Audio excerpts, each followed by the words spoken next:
Hello' and welcome to regional news Assam.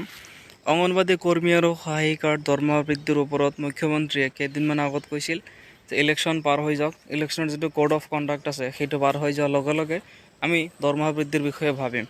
গতিকে election যিহেতু পাৰ হৈ গৈছে, বৰ্তমান নতুনকৈ কৰ্মী আৰু সহায়িকাৰ যিটো দৰমহা বৃদ্ধিৰ ইছ্যু আছিলে সেই ইছ্যুৰ ওপৰত আলোচনা চলি আছে আৰু তেওঁলোকৰ এই সমস্যাবিলাক কেতিয়া সমাধান হ'ব, দৰমহা কেতিয়া বৃদ্ধি হ'ব আৰু কি কি সুবিধা তেওঁলোকে পাব, দৰমহা কিমানলৈকে বৃদ্ধি হ'ব পাৰে তাৰ সম্বন্ধে যোৱাকালি এটা মিটিং অনুষ্ঠিত কৰা হৈছিল আৰু কৰ্মী সহায়িকাৰ যিখিনি সমস্যা আছে এই গোটেইখিনি সমস্যাৰ কথা কালি ডিছকাছ কৰা হৈছে। গতিকে সেই মিটিঙত কি কি নতুন কাৰ্যসূচীৰ কথা তেওঁলোকে ডিচিশ্যন লৈছে আজি আপোনালোকে সম্পূৰ্ণ ভালদৰে শুনি লওক। ধন্যবাদ।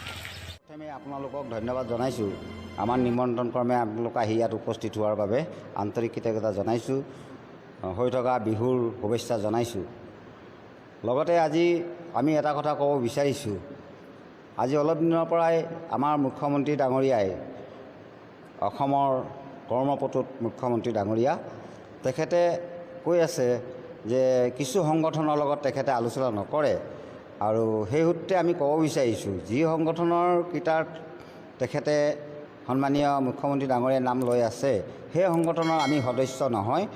আমি সদৌ অসম অংগনবাদী কৰ্মী সহায়িকা সন্থা এই সংগঠনৰে আমি সদস্যবৃন্দ হয় আৰু আমাৰ সদৌ অসমতে আমাৰ কৰ্মী সহায়িকা সন্থাৰ সদৌ অসমৰ সংগঠন আছে এক শক্তিশালী ৰূপত। আমাৰ এক দীৰ্ঘদিনীয়া দাবী আছে, দৰমহা বৃদ্ধি কৰি আদি কৰি স্থায়ীকৰণ আদি কৰি ছুপাৰভাইজাৰসকলক পোনপটীয়াকৈ পদোন্নতি দিয়াৰ ব্যৱস্থা কৰাৰ আদি কৰি বিভিন্ন দাবী আছে। সভানেত্ৰী সৰ্বাধিকাৰ ডাঙৰীয়ানী আমাৰ লগত আছে, তেখেতসকলেও আপোনালোকক ক'ব।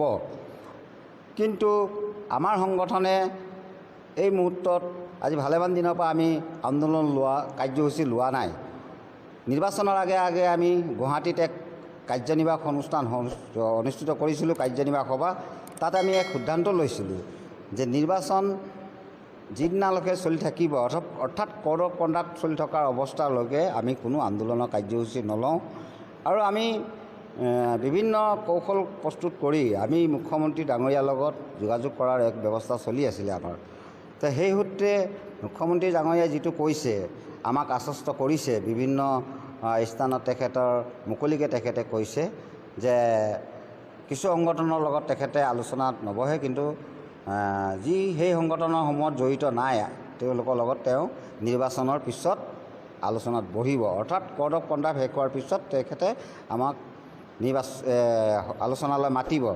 এই তেখেতৰ যি বক্তব্য তাৰ বাবে আমি তেখেতক আন্তৰিক ধন্যবাদ জনাইছোঁ, কৃতজ্ঞতা জনাইছোঁ আৰু আমি আশা ৰাখিছোঁ নিৰ্বাচনৰ কোড অফ কণ্ডাক্ট শেষ হোৱাৰ লগে লগে তেখেতে আমাক আলোচনালৈ মাতিব আৰু আমি আলোচনালৈ যাবলৈ প্ৰস্তুত আছোঁ। আৰু আমাৰ যিসমূহ সমস্যা আছে অংগনবাদী সদৌ অসম অংগনবাদী কৰ্মী সহায়িকা সন্থাৰ, এই সমস্যাসমূহ আলোচনাৰ মাধ্যমেৰেহে আমি সমাধান কৰাৰ পক্ষপাতী, আন্দোলনৰ পক্ষপাতী আমি নহয়।